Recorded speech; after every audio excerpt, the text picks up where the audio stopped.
I'm Ariana Grande. Hi, I'm Cynthia Erivo. And you're listening to the Broadway Podcast Network. Visit bpn.fm to discover more.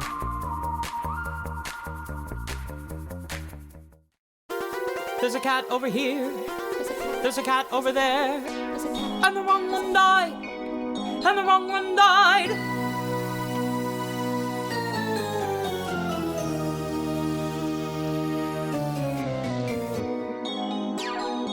Welcome to the Wrong Cat Died, the podcast breakdown of the catastrophe. I'm your host, Mike Abrams, and today we have another amazing guest. He was a swing in the 2020 Asian tour of cats that was in South Korea. He was covering Tugger, Munkustrap, Bustopher, Old Deuteronomy, and Growltiger. So welcome, Benjamin Colley, and thank you for joining me. Hello, thanks for having me. I am excited to talk to you because you got to do the pandemic version of cats, which I think is fascinating, and there's going to be a lot of questions on that. I did. It's I was wondering about that because it's, I suppose, kind of an individual, interesting experience as a production of cats, you know? It different is, yeah. setting. I mean, totally. It's been around 40 years, and you got to do, you were the only one at the time kind of going around, and one of the only things of theater going around. But we'll get into your production. I always love to hear, before that, though, what is your history with the show? How much did you know before you got casted into this crazy play? So, crazy play of cats. I definitely grew up predominantly listening to the Australian cast recording on cassette, like audio cassette. And I used to listen to this on road trips in the car with my family. For whatever reason, I don't know why, that was just a thing that we did. And so I really grew up knowing the whole show just from a music perspective. I hadn't really seen it. I don't think I saw it till I was a little bit older, and that was obviously like the 90s video recording that everyone grew up with as well. Yeah.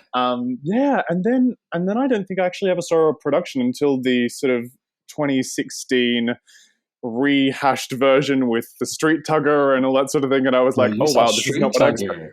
I saw Street Tugger. Wow. Yeah. Okay. Yeah, and that's kind of my background with it. I really liked it as a kid because I really liked musicals and got into that sort of narrative music kind of storytelling that it does. But I never thought I would be in that.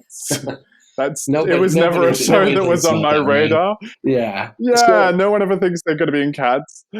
How old were you when you had the cassette? Like, is this young, or is this like teenage? This is like, no, young. This is like, we're talking about, what we'd call primary school in Australia, so elementary school for you guys. Yeah, okay. We're talking like, yeah. Well, so we're talking 6 or 7 years old, I guess, wow. Like young. So you, at that point, you're only listening to that's probably better than seeing it, because you're missing some of the very clear undertones that are in the dancing. Absolutely. It's just music. And you had just the Australian version. So like in a cassette, you're talking like Walkman style cassette. Yeah, exactly. Like proper, little, I don't know how many inches that is, but not very big. And, play one side and then it plays back the other side with the other end. Yeah, it's great. Do you still have the cassette? I do somewhere, but I think it's at my parents' house. Yeah. Okay. We found a few of them growing up too, like randomly, but I never had Cats. I didn't have the musical version, let alone the Australian cast recording. So, okay. So you didn't see it until then. The movie comes out in 1998.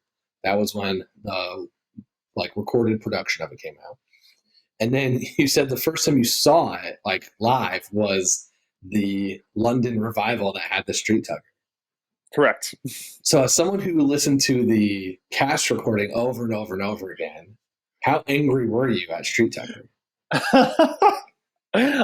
Look, I'm very good friends with the guy who played Street Tugger in our production here in Australia, and I adore him, but I was quite offended by what had happened to the show and the music, especially, when you really grow up with a particular version and that's what you listen to on repeat. Suddenly that not being the show was quite like, what is happening? This is not how it's supposed to be. And I, I'm all respect to the man, but I'm not very fond of Lloyd Webber's rapping music. I don't think it was particularly street-y of Street Tugger, so not a big fan. I accepted it, and I was very pleased to find out when I was doing it that we were not doing that version of the show. Yeah. That version didn't last very long. I think it only went in London, and then I think a little bit of the international tour, which was in Australia, and that was it. And then 2016, they brought it back to the more traditional Tugger. Yes. I love that that's what you saw. I did. Did you see the 2019 movie? Yes, I have. So that's the way I felt with Munkustrap and Repetizer. Because Yes. that was one song that I really remembered during the first viewing of the show, and the song that like stuck in my head for weeks. And then I saw that movie, and again at that point I knew the show, but I wasn't probably the expert I am today. And when I went and saw that 2019 movie, and I was the same way, I was like, wait, what happened to this song that I remember and really enjoyed? This is a very different version. I mean, I think isn't that the original version is what I learned later. But I'm sitting here looking at the this is wrong version of Cats. This is the one I was introduced to, is the Broadway revival, and I love that song. That was the one song I sang the whole walk home I took from the theater, and it was very different. Now, granted, I'm probably there's going to be some people that are going to be mad because they like the original better, but I'm pretty sure nobody liked the Street Tugger from what I've heard. Yeah, I don't think. Well, it's just not Lloyd Webber's style of writing that he has a lot of strength and experience in, and I think I understand why he tries to adapt his shows into a more contemporary setting and make them more current, but I don't think he had the musical chops for that particular genre. I love that you're criticizing Andrew Lloyd Webber, because this whole podcast is on the premise that he made a wrong writing decision as well. So I'm all for this, and my hope is one day to confront him about it in person. But I probably won't talk about Street Tugger. I will talk about his ending. Okay, so I love it. So you never thought you were going to be in it. You knew it. You've seen it live, seen it probably on VHS, I would assume, at that point. Have heard tape, like, we're modernizing you. Hopefully you're going to stream it someday. But you get to I'm assuming it's around 2020 or maybe even 2019, and you get cast as a swing. So tell me about what that process was like. Like, was that pre-pandemic? Was that during the pandemic? It was a really, really interesting experience because this was right in the very, very early stages of 2020. I was touring here in Australia on our national tour of Shrek, which was very exciting, and we'd been open for a couple of months, and that was going really well. And then we'd sort of been hearing murmurings over in China of like, oh, there's this COVID pandemic thing starting to happen, but we're very separate from everything in Australia. We're very isolated. Totally. And so it wasn't really on anyone's radar. And then a couple of weeks into, I think it was March, it started we started having serious cases starting to happen in Australia, and everyone's sort of going, oh, I don't know what's going to be happening, but we're still going on with our lives, and there are still auditions happening. And an audition came up very much out of the blue for Cats, and it was for the South Korean tour, which I had been aware of the South Korean tour of Cats because it has run many times, because it's very, very successful in Korea. Yeah. And so I've had lots of friends who've done this tour, and I'm like, okay, I'm sort of aware of it. I mean, I'll just, why not? I'll do the audition. But I'm not really thinking anything of it. I think also there was a bit of date overlap, like they were supposed to start a little bit before I was finishing on Shrek. So it wasn't something I was really invested in. Yeah. But I was like, I'll go in and do it, whatever. That's when you probably perform your best too, right? Yeah, exactly. When you're not investing in it, you're just like, I'm just here, I'm doing my thing. And I remember preparing for this audition and being like, I don't even know what to sing for Cats. Like, what do you take into a room for? Because it's such a specific pastiche kind of show musically, and it's not like you can just take another Lloyd Webber song because they're not really in the same world. But what do you do? And I was sort of doing that thing where I'm like, okay, well, what character would I play? Like, I don't know, who to bring in. And I sort of thought, well, I guess there's Gus, and I'm a fairly good character actor, a bit of a chameleon in that sense, and can do everything. But so I was like, all right, well, I'll bring in some variety for them. I don't know what I'll bring in. So I took in a Gilbert and Sullivan patter song, and I took in who is it? Hammerstein's adaptation of Carmen. Yeah, So you're talking to and I'm the wrong audience for this. Hopefully, people listening to this know what you're talking about. So basically, I took in some, romantic opera, some operetta patter, and then like a 1930s music theater ballad. So it was really out there stuff. And I walked into the room and I sort of said to them, I'm like, well, I've got some options. What do you guys feel like hearing? I've got this, this, or this. And they were sort of like, oh, that's not what we're expecting, but sure, let's have this. And by the end of it, we'd gone through each song and they were obviously really enjoying it. I'm like, oh, well, this is going well. That's great. And this was in what ended up being our last week of shows performing for Shrek before we all got shut down. So I was sort of there in the morning doing the audition, then going off to do cover calls and then performances at Shrek. And then I had a callback the next morning and did all the sort of callback stuff. I got called back in for Monk, which again was not really on my radar. I was like, okay, I kind of know this character, but not super, super well. I know that he sings a lot of the stuff at start, so I'll do that.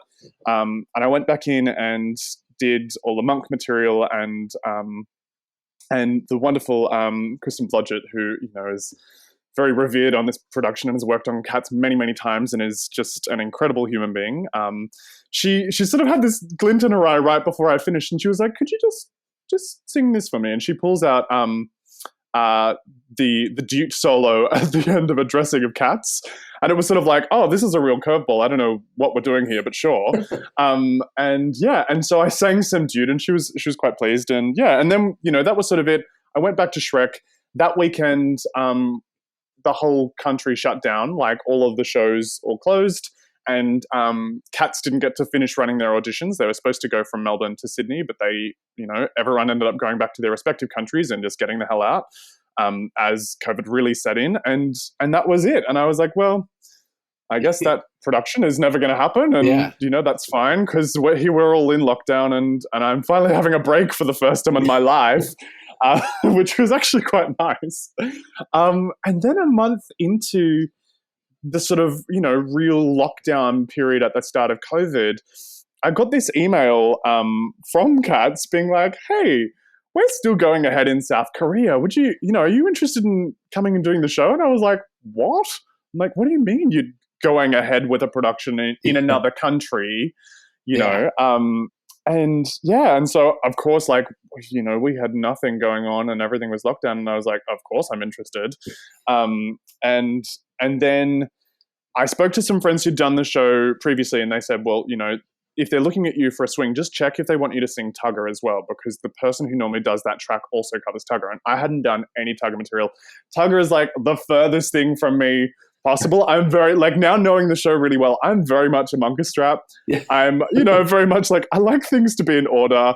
I'm, not socially awkward, but, I'm not super outlandish, gonna go crazy party or anything like that. And so I was a little bit intimidated by this whole Tugger thing. And I thought, all right, well, I better ask if they want me to do it. And they said, oh yeah. So they sent me through the Tugger material, and then I'm, sitting at home in my apartment, trying to pull out this Tugger stuff that I've never really sung because it's not my vocal style. I don't really do that rock and roll-y kind of riffy stuff. And sent it all back. And then next thing they were like, well, get your passport organized because we're going to Korea. And and the rest is history. I can imagine you in your Australian apartment, just hip thrusting your way around, trying to figure out your version of Tugger. Yeah, with a lot of directing from my housemate. Yeah. Who's really helping through all of this process, me being like, I can't do this role. That is pretty amazing. So you go, I'm assuming you had to quarantine and kind of do all of that. You get there, and I think you went on a bunch of different cities. You didn't go to Taiwan, though. I think that part of the tour got canceled. Correct. But walk me through what it was like those first couple performances when everything else was kind of closed, and all of a sudden you're still alive. And I saw that you had masks during Green Eyes, and you had it had to be a very different experience. Yeah, it was really special. It was really, really lucky. I remember that, after all of the quarantine and all the travel, which was a very stressful experience, obviously, and especially being I'd never been to Asia before, so it was a really, really new experience for me, and really exciting. But being in quarantine in a foreign country where all you know is what you can see outside your hotel window for 2 weeks, and it feels like you're in hell a little bit. And when we got to that first day of rehearsal and remembering how special it was, and everyone really appreciating that we were here in a rehearsal room and we were about to do a show, and that just felt normal, but at the same time it was so momentous and special knowing that no one else in the world was doing that. I think that appreciation for the opportunity really colored the whole tour for the entire cast. I think, normally in a cast you'd have a lot of friction and things like that, different personalities, and, definitely in music theatre we're big personalities and there's a lot of, narcissism and all that sort of thing. We really didn't have a lot of that on our production, I think, because everyone was just so grateful to be there. Yeah, that's amazing. And so when we were there, we were in Seoul, and case numbers had been very, very low in South Korea. Like, we're talking nationally, they were looking at about 20 to 30 cases a day nationally. Wow. So it was really, really being very well managed over there. And during that time period leading up to opening, so we're talking probably, July through to early September, we'd sort of seen the case numbers starting to creep up again. And it sort of got to this point where we were rehearsing in a government facility, and they had to, because it was a government facility, it was sort of bound by more legal practices. And when the case numbers got to a certain height, we were no longer able to use that facility because they had to shut it down. So in the middle of rehearsals, we moved rehearsal venues overnight to this little basement that was very decrepit and small, but, was our new home. And, it was sort of getting to this point in the lead up. We were all a little bit concerned, actually. We didn't know if we were going to open because the case numbers kept on creeping up. But we eventually did get to opening, and we opened, I think, to 70% capacity, and all with masks. And it was incredible and really exciting. Also, I'd never been at a swing before as well, so it was sort of a new experience for me. That's a lot to do at once. It was a whole lot of things happening, and multiple tracks, new country. Yeah, of an unknown pandemic at that point. It was very unknown. In the second week of shows, I think we were about 6 shows in the second week. And I was thrown on as Tugger for a whole week of shows. So it was a big couple of weeks, and it was sort of, this was the role that I was terrified about, because I'm like, this is the sexual party cat, and I'm a little bit, I'm just going to stand back and watch as a person. Yeah. And so it was a real roller coaster, and this sort of leading up to the opening of the show of, are we going to open? Aren't we going to open? And then, getting there and then settling for a day or two. And then suddenly the adrenaline going through the roof as I'm being thrown on for the first time. And that, I remember that as being the single scariest thing I've ever done in my life. So your first time on was Tugger. Yeah, my first time on was Tugger, which was the role that I was most... Yeah. Yep. Wow. The one that I was like, I don't know if I can do this role. And it was terrifying. Just I remember standing side stage. I'm not going to swear, but I remember standing side stage in, green eyes thinking, oh my God, what am I about to do? This is insane. But I mean, it all went really well and really smoothly, and the audiences were, wonderfully supportive, and it was a real wonderful roller coaster, that opening period. It was crazy, but we got there and we were very grateful, and I think the audiences were also, thrilled to have the show.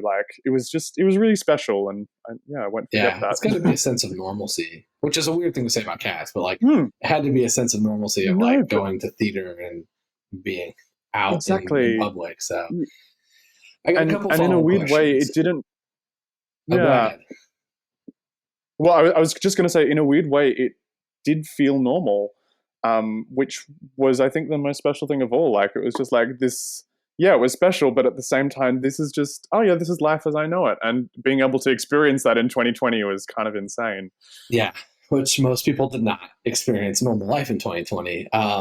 So I'm assuming you did some form of the felinity school or some form of like the getting to be cats. And did they not call it felinity school? Did you do like where you crawl on each other and like learn to be cats? Felinity school. We had a very fast version of it. I was wondering because like how I was curious about in the middle of that part of time, like everything felt weird. Like we were, I was in the middle of the suburbs of the United States and the Midwest, and even I'm like at the grocery store was like, I don't want to be too close to this person. Like I'm like, oh, someone's in that aisle, I'm going to go down a different aisle. Like it was that point early on in the pandemic, and that's when you're being trained to crawl on each other, crawl on top of each other. Yeah. So was there a mental hurdle to get over, or was it so like soon and because it was so much safer there and so much well managed there, it didn't feel as bad? I think because on that very first day of rehearsal, there was obviously a lot of, like official company discussion about how are we going to conduct this production in COVID times, and a really, really important conversation, which I think is carrying over even into now in theatre, about like theatre has always been the industry with, if you are sick, you still come in and you push through, you don't take a show off unless you are literally dying. And that conversation now being like, if you have a mild sore throat, you do not come in, so really that changing standard of what our conduct was going to be. And one of those main things was that we conducted ourselves for the entire duration of the tour effectively as a bubble, because it was acknowledged that, it's cats and we're going to be on top of each other on stage, sweating and singing and screaming and, it's a very physical show and it's a lot of, damp leotards. And so it was an accepted fact that we were going to have to do that. And so what was set up was that when we were in the rehearsal space, when we were rehearsing, it would be no masks. Obviously we'd be in contact with everyone, but the expectation is that the decisions that you make outside of the rehearsal room, you're making for the entire company, so don't go to that nightclub. So don't do it. Because don't go. Yeah, because you'll come back, and if you bring something in, that's going to affect every single person here. And we all appreciate how lucky we are to be here to have a job at all. So because back in our home countries in the UK, in America, in Australia, no one else was working. So it was really just put on us very early on to consider that. And so there was no sort of no touching of people or anything. And it was actually really nice because it meant for the entire duration of that contract, our castmates, we were able to be close with them. We went to each other's, apartments in our hotels and have movie nights and, play games and, do all that sort of stuff and feel like it wasn't, I can't be close to people. It was obviously very much like that in public when we were outside of our bubble. And face masks everywhere and really, really thorough regulations in terms of the COVID conduct in Korea. But when we were within our bubble, it was great. Yeah. It's almost like a camp. You're kind of like isolated and you're having a good time. That's fun. I want to pivot a little bit to some of the nuances in your version because you went more towards, and maybe this is second nature for you since you saw Street Tugger, but it went more towards the kind of like revived London version or the original London version than it was the 2016 Broadway version. Yeah. So I want to know because I was really hoping that your cast would bring back Gilbert, but that was only in the Japanese productions. But tell me about George because George is in your cast, and George I think is like Peter for the 2016 cast. Yeah, so George, in our production, he's just a named on-stage swing character. So he doesn't have any major things that he does or doesn't do. He really jumps in and jumps out. I mean, I wouldn't say there's a lot to talk about. So there's no backstory? Like most cats get the three words, right? Did you get the 3 words? Does George not get 3 words? I couldn't tell you what... I think George does, but I couldn't tell you what they are because it wasn't a track that I was really ever near. I don't know. You have to ask him. You didn't cover George. Okay. Here's what I do know. I did do some research about George. George was our dance captain, so interesting. Okay. What I know about George is that they they are in the 6th member of Growltiger's crew.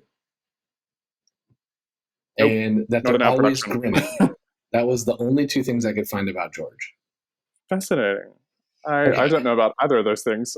We're not going to be able to solve any of my George questions today, guys. I'm sorry. What other nuances, like getting to do, what'd you do? 6 different tracks, 5 tracks, 6 tracks? So, well, really only 4, actually. Okay. With obviously, just some of those tracks have multiple characters. That's, I guess, true. Growltiger wouldn't be a separate track. Yeah, so it's Tugger, still Monk, part of- Bus, Gus, and Old Deuteronomy. Yeah.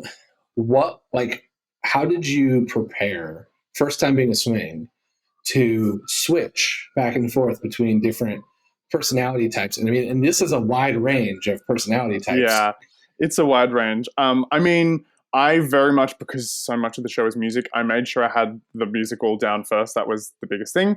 And I really worked a lot into characterizing within the music, so with the awareness that, often when I'd be on for a first time doing a track, there's not a lot of time to think. So you just got to hope a lot of it's already in your muscle memory.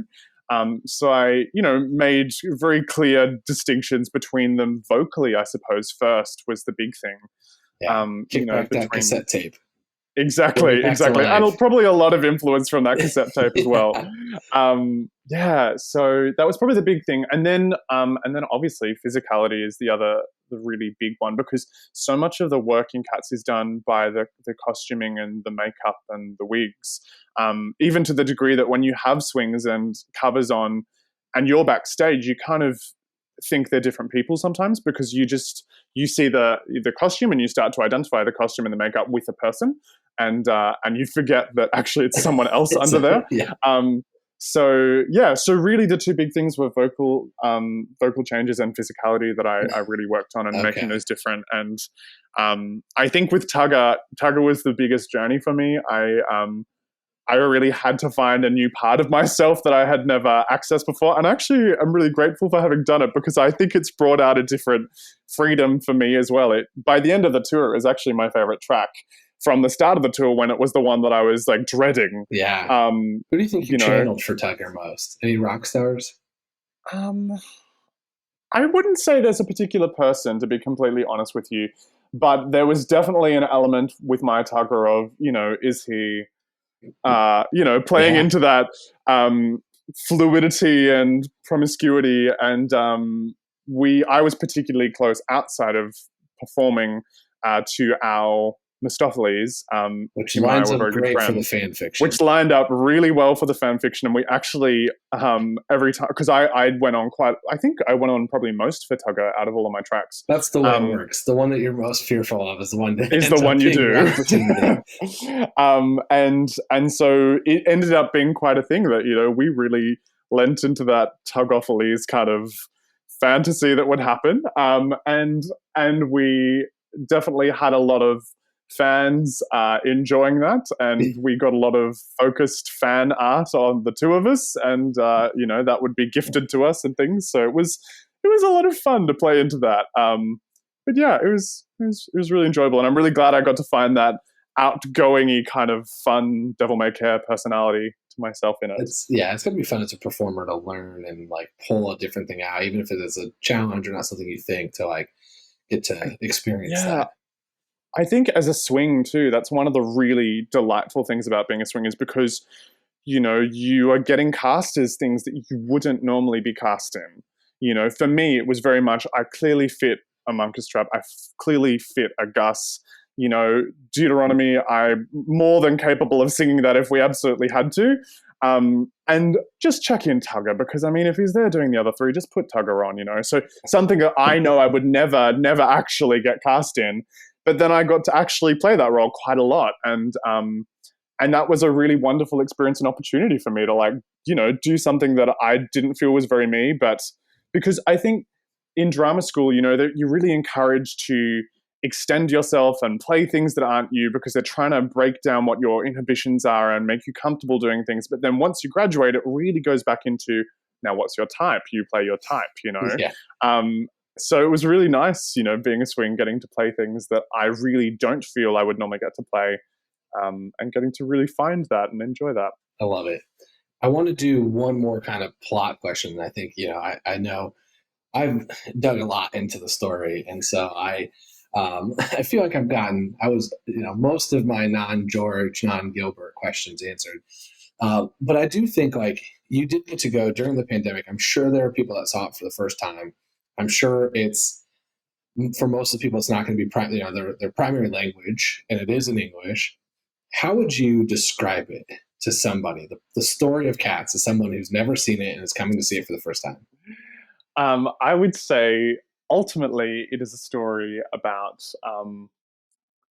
forgiveness as a collective. The narrative is obviously about a collective of a community of cats, a tribe, if you will, the Jellicle tribe, who have an annual gathering where someone is chosen to be reincarnated, and but it's also kind of like a competition. And every year, the contestants, if you will, prepare like a new number, which is really exciting. And so there's a series of performances that are put on, amongst this ritual, where eventually somebody is chosen to be reincarnated as the most deserving. And in this particular instance, on this night, that is Grisabella, and that has the additional arc of her having been ostracized, and then eventually everyone realizing that they really messed up, and that forgiveness route. And yeah, I think that's the long and the short of it, really. I like that. That's the arc you got. I do appreciate. I think I've been trying to piece together, and I haven't fully got this, but everyone who saw it young or had some interaction with it young, I think has a much more wholesome answer to that than everyone who saw it a little bit later in life. I was like, what? And later in life, it's like, yeah, I mean, it's an orgy. I went and saw an orgy I saw, 9 minutes of people basically climbing on top of each other on the floor. Uh-huh.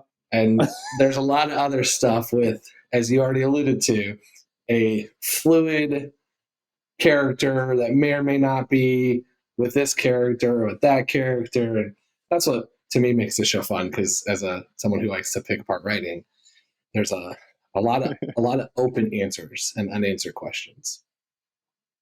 Okay, let's pivot to our rapid fire. You got to play multiple roles, but if you could ignore vocal range, ignore gender, if you could pick any cat to play one night, one track, who would you want to perform as? Bomb Ballerina, 100%. Bomb. Love it. Okay, so you don't, Tugger's not your personality, and you picked the female version of Tugger? She's so fierce. Oh, I just love watching her, and our Bomb is incredible, and it's just how could you not? I do think as the more I've heard the music, the more I love that song. Yeah. That absolutely. song, McCavity and her and Demeanor singing that, like, is the one that now gets stuck in my head most. Mm-hmm.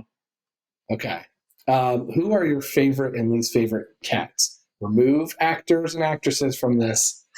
Character-wise, who are your favorite and least favorite? I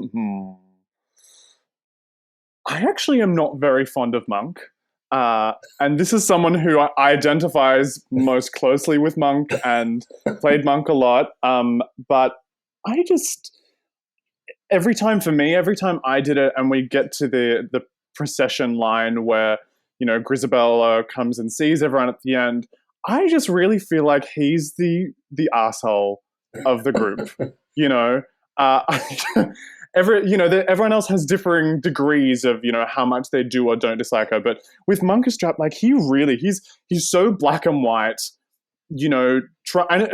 he's coming from a place of trying to do the right thing. But I think he's coming from a place of insecurity about his role, and is trying to be so correct that he no longer has the empathy to see past black and white. And even in the way that he treats Demeter as well, because Demeter is this whole conflicting, wants to connect with Grisabella because she's been through the same kind of thing. And Munkustrap and Demeter are allegedly a thing. I don't really buy into that plot point so much. Yeah. But he's also a bit of an ass to Demeter. Just Yeah, I'm not a big fan of Monk. She's going from one abusive relationship to potentially a second. Yeah, to another one. I do think with Monk, the more I like analyze his character, the more I wonder what his role actually is, because he's supposed to be the next in line. But I the way they portray old Deuteronomy is he's not going anywhere anytime soon. Like, he's not going to ever be the choice. He's going to be around. He has unlimited lives. He kind of feels almost godlike. So then, is this like this must have been the year that I think Monk realized that, like, oh, I'm doing all this work to be next in line, and I have no chance because he's not going anywhere. I mean, I think it's a very long plan. Like, maybe in 30 years, Monk will step up. And I think he probably needs that 30-year time period to actually improve on himself first. Yeah. Is it 30 years though? I mean, because they make it seem like Cassandra is like thousands of years old. Yeah, right. So, but I mean, is he ever getting the shot? Like, how this is an annual? I think this is an annual thing. There's been some debate on that. It feels like it's annual though. How many more balls? I mean, how many more people does he have to watch get killed before he gets to start doing the killing? Yeah, I don't know. Like, I mean, there's not that many cats is the bottom line, but I suppose they'll bring more back in. They'll all come back. They recycle through, you know. Peter will come in, and then Baby Grizz comes in. Baby Grizz comes in, so it all starts again. Yeah. Look, I reckon he's got a good couple of years though before. Like, I definitely from our production and when I got to play Monk, I felt like this particular event in question is his first opportunity at kind of actually running it not in theory. I understand that he's being trained up until this point completely theoretically, and completely through observation. And this year, he actually gets to do some of it. He doesn't get to do all of it, but there are certain components that are entrusted to him at this particular time. That is, he obviously, because he has a bit of a thing about control, organizing the performance element of the night, rehearsing all of that. And he, gets to have some input in the ball, and there are some components, and he withdraws to observe certain parts with Dude. Yeah, I think this is his first sort of hands-on experience, but I definitely don't think he's about to just step up next year. I think you just described Munkustrap as like one of the waiters in training or waitresses in training who finally gets to actually take the order, but the guy's still standing over his shoulder like, did you get it right? Like, that's what you just described is for Munkustrap. I think that's exactly right. I love it. He's he's allowed to do the job, but not without supervision still. Exactly. And he doesn't even get to do the whole job. He gets to do some parts of the job, the not important parts of the job. He took the drink order. Exactly. He didn't carry the drink. Yeah, he didn't carry the drink or take the food order or anything else, just the drink order. I love it. Okay, so that was Lee's favorite. Who's your favorite? Who is my favorite? I'm kind of inclined to say Tugger. I love it. Yeah, actually, you now love him. You're hooked. Yeah, well, I really do, and that's what I mean. I really loved playing him in the end. Like, it's just so much fun. But it's so much fun because he's so he's one of the few characters I think who is able to really step outside of the tribe mentality. He's part of the tribe, but he's also like has this free pass of being, the daddy's baby, but also like, everyone knows that, that's just Tugger. Tugger does that thing, which means that he's able to step out, I think. And I kind of like that he has the freedom to do what he wants to do, whereas a lot of the other characters don't have that freedom. And I think ultimately, he likes to stir people up and cause some stuff. But at the same time, I ultimately think he's a very good-hearted character who, has a lot of vanity, but also a lot of heart. And I kind of like that he's flawed in that way. Yeah. I've always seen him as the like kind of stuck-up rich kid who is constantly saying, "Do you know who my dad is?" Yeah. To everybody after he gets in like loose trouble, but not really bad trouble, just like a little, causing a little bit more of a menace, not really a problem. Okay. What about favorite song? Oh, Can I have two answers? That's One's fine. kind of not really a favorite, but it's a favorite part of the show that is a song. My favorite part of the show that is a song is at the start of Act 2, when we have the cats stand and everyone sings Moonlight, which in our production we did in Korean. I think that's fairly standard for the Asian tours, the international Asian tours. They translate into the language of the country that they're in. But I just think it is the most magical part of the entire show. This beautiful still moment and that little key change, and then everyone just like having this feeling of liftedness and light, and they're like suddenly transfixed and everything's clear. And I just think it's like, that delicate thread part of the show. I love awesome. that. So that's always the most magical part for me. I think as far as something to sing, I really think Skimbleshanks is the most enjoyable as a performer. Because it's great fun, and it's got all these things happening, and the time signature, and it always energizes you, especially at that point in the show. Like, you're tired, and it's pretty hard to get through the whole thing, and then you get to that sort of last third, or just before, 2/3, and the song just always picks you up, and I really like that because you need that energy to get through the rest of the show. Yeah, it is. I definitely see that. It also feels though it's like fairly demanding depending on what you're building in the train. Like, you're picking something up. Yeah. Okay. And maybe I'm biased because my parts were always fairly easy. They were like, stand and hold the smoke pipe and pump the smoke out of it. I love it. Yeah. That's definitely part of it. Okay, last rapid fire before the $1 million question. Which cat do you think, because you performed during the heart of the pandemic and during like the chaos of it all, which cat do you think would have like really thrived during that kind of first couple months of the pandemic? I feel like it's a Cassandra thing, isn't it? Like, I feel like Cassandra would be so chill, just like, yeah, great, I don't have to see anyone for a couple of months. This is perfect.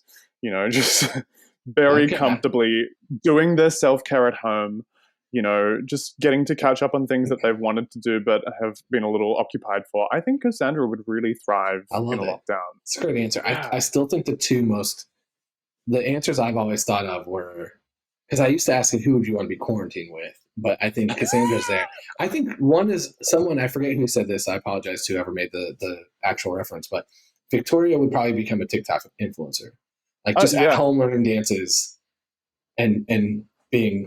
Speaking from our production, and I adore our Victoria, she's fabulous, but I think she may be a TikTok influencer already. She already is. Yeah. And then I think Bustopher Jones probably lives in a mansion, has a bunch of food already. Like, he already seems like the type of person that just is kind of chilling out. My concern is, like, what if he can't get to the health department for the actual, like, sort of cardiac things that he needs because he has health things? So, I worry that he might be one of the vulnerable in the community and might actually... Definitely high risk. Yeah, that's fair. Okay. I like Cassandra's answer. I had not actually thought about her but that does line up. She would be... I just think she'd be more bothered by having to see people, and this is that introvert's ultimate thank you, universe. I finally don't have to see people. Love it. So, $1 million question. I have argued at length that I don't think Grisabella is the right Jalpa choice. So I would like to hear if you are going to defend Grisabella or if you're going to pick somebody else if you're old Deuteronomy, and why. Ooh, it's the big question, isn't it? And you've been old Deuteronomy, so you've actually embraced this thought process. Evaluated this decision. Yeah. The first thing I will say is I always feel for Gus. This is also coming from having played Gus. Yeah. Because I feel like Gus is really at that age where he's not having great quality of life anymore. So I'm purely talking like in terms of it's time. Not even emotionally. I'm just going, Gus is not doing well. And it's almost cruel to not, like, this poor cat who's probably ready to let go but is being kept around because can they not die of their own accord? I don't know. Haven't thought about that, but so that's my first thought. My first thought is always, Gus is there. Gus probably needs to move on now. That said, I very much buy into the arc for Grisabella of redemption. And and that's part of the show. That is the actual arc of the show, really. So let me give you my challenge to this. I don't disagree that there's a redemption arc. I get where, again, 40 years of success is probably means I'm in the minority of this argument. I think Gus is the most common one. If redemption is the main goal of Old Deuteronomy, so because again, I think this is what is his criteria for choosing? I do challenge that, how does he choose every year? Does he choose differently every year? There's not going to be a redemption story every year. So does that criteria change every year? There's a lot of things going here. But my biggest question is, if it's a redemption is the choice, why not have her be next year's pick? Let her live a year back in the tribe and with all the cats that are now embracing her. Won't you want to give her that experience versus, I guess, the reward, quote unquote, of being chosen? I don't feel like that's redeeming her. That is almost getting her an out versus giving her a chance to be with the tribe that she's trying to redeem and come back to. I don't know if Jute's really doing it for her though, is he?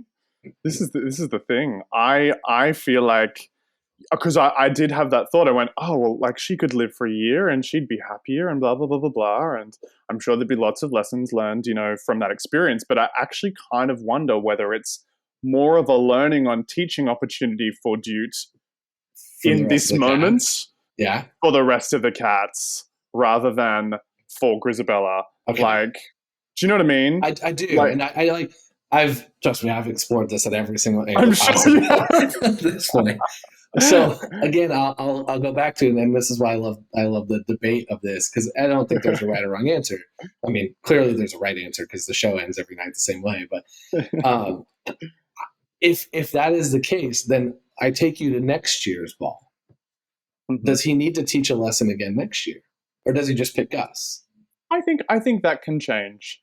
I don't think it needs to be you have to learn a lesson every year. I think it would be based upon what does the tribe need at this moment in time. And presumably, Grisabella doesn't come and do this every single year. My understanding is that she actually hasn't been seen for quite a long time and has really just come out of the woodwork now. And we've really started seeing all of this aggression. I mean, maybe it's a snap decision. Maybe it was going to be Gus's year. And then Grizz turns up and Jude's like, hold up, everyone. I didn't realize y'all were so friggin', xenophobic about this foreign person who's just come back into the group. I didn't realize you were all behaving like this, And maybe that's why that decision needs to be made now, to nip that in the bud.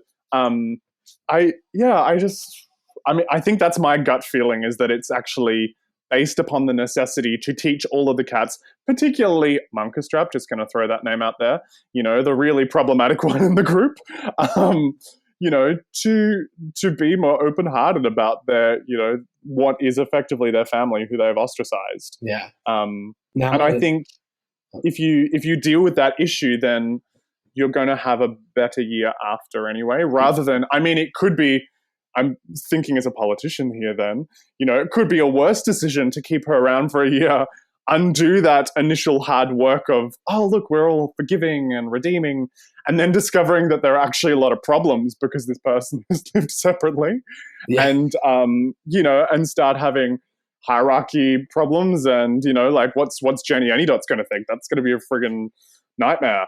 I don't know, I just think it might be the sensible thing as well as most useful from his perspective. Yeah. I don't think that's necessarily in Grizz's best interest either. So there's a lot to unpack there. I agree in a lot of that. So you kind of made a couple arguments, which is who's the most need? What's the best for the tribe? Which I'm still not positive that answer is Grisabella, because then that answer is probably McCavity. Yeah. So is McCavity going to come back and do it, or do they literally have to pin him down and stick a knife in him? Well, in the new movie, it's all he wants. So I do think which is so weird. I always just block that out. Yeah, just block all the new movie out. I just it all boils down to me of what is Deuteronomy's criteria, and then does he make that same criteria every year, or does he change it? I think that is really the root of it. And that's not the way I ever answer the question. I answer the question purely in the sense of I treat it like a singing competition, and I'm going to pick it like One Direction and X Factor. Like, give me two of the ones I enjoyed the most. Who's going to vote from home? And that to me is Tugophiles. But that's not the way the show's written. And I don't think that's the way old Deuteronomy is picking. That's if America's voting from home. And granted, I've always learned that also shows how some of my bias is like, yeah, America voting from home. And I'm like, we're talking about a South Korean cast, like an audience. Like, it's a global production. It's a show that's been around forever, globally, all over the world. It's been, it was running in Vienna until I think they just went on lockdown as we're recording this. But it's still running. It's on tour in the US. Like, it's a show that's been around for a long time. But I don't think my goal is not to change your mind anymore. My goal is to change Andrew Lloyd Webber's mind, which is, or just to be part of Cats too. I want to be part of the next iteration of Cats. But what role would you play? What role would I play? Yeah. I have zero. If you could choose, what would you do? If I got to, so I think what I really want to do right now is I want to come in as a creative consultant to a current cast, and I want to just introduce all the rumors into the background stories of all the characters, and be like, and I remember I've talked to the Vienna Victoria and be like, a lot of people think that Grisabel's your mom. Like, you need to play this that way tonight. These two cats are together. Here's a love triangle. I don't know. Like, I'm not qualified or should be influencing or writing a musical or changing a story, or I can't tell you the first thing about the song and dance and staging any of that stuff. But I could go in and say, hey, if you're Bustopher Jones and Grace, like, I think you got a little love triangle there we can play into. When you do your number and stuff, like, let's maybe play into that tonight. Let's see how that resonates. That's what I want to influence. That's what I want to come in, and you could put me in the tour tomorrow and I could go meet all of them and go, okay, here are the rumors about your cat that I would love for you to play. Can you tell me if there's any truth to it? Like, go out there and tell me if you buy that or it feels believable. Because it's not going to change the play. It's going to just be a minor thing here or there that a super fan will notice. This is one of my favorite things I think about doing this show, and that really surprised me, is because there is virtually no dialogue, you are so free to play any of these things that you want. Completely. And that is such a joy as a commercial music theater performer who's doing 8 shows a week, and it's the same stuff every single day. It is such a gift to have that variety of choice and to, even have differences of opinions within one cast about how things are operating, but it doesn't matter because you're not saying any words. Yep. And I always found I'd get to the end of a show and forget that I hadn't been speaking for 2.5 hours because I felt like I had been having lines with people. It's just that I'd been looking at them and thinking things really clearly and aggressively at them. It's like you have dialogue in this show, but it's just not said. It's staging in different pieces there. And I know, and I won't say who because I don't want to get any directors or anybody mad at them or me, but I know that people have taken things from conversations I've had on this podcast and brought it into future performances and have had successfully tried that, one day tried that arc differently and how it plays. So that's my goal, my future. It's on tour in the United States. I've offered.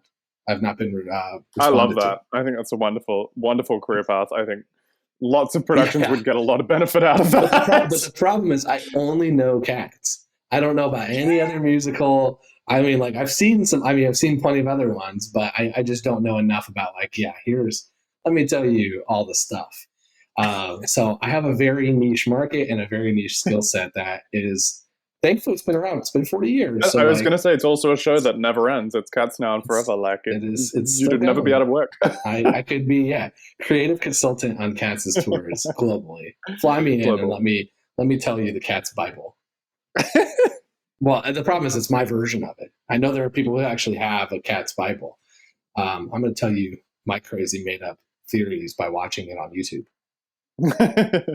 Well, this has been amazing. I would love to hear, how can we find you on social media and stay in touch? I'm pretty much just on Instagram these days. I'm Almon Colley there, which is ALMON Colley, COLLEY. That's about it, really. I'm not super fond of the socials, especially in this era. Like, I just find them a little bit terrifying. Yeah. Anyway, that's a whole other conversation. Well, I appreciate you coming on, talking through the pandemic version, giving a defense of Grisabella, along with like a lot of other versions to it. I love it. You didn't really pick any core answer to that question. It's very political of you to give a couple, but I thoroughly enjoyed it. It's a very political question. It is. I don't think it's one that's going to influence anybody's decisions in life very hard, but No. It has definitely made my life very different because of the amount of times I've had this argument now, way more than I ever thought.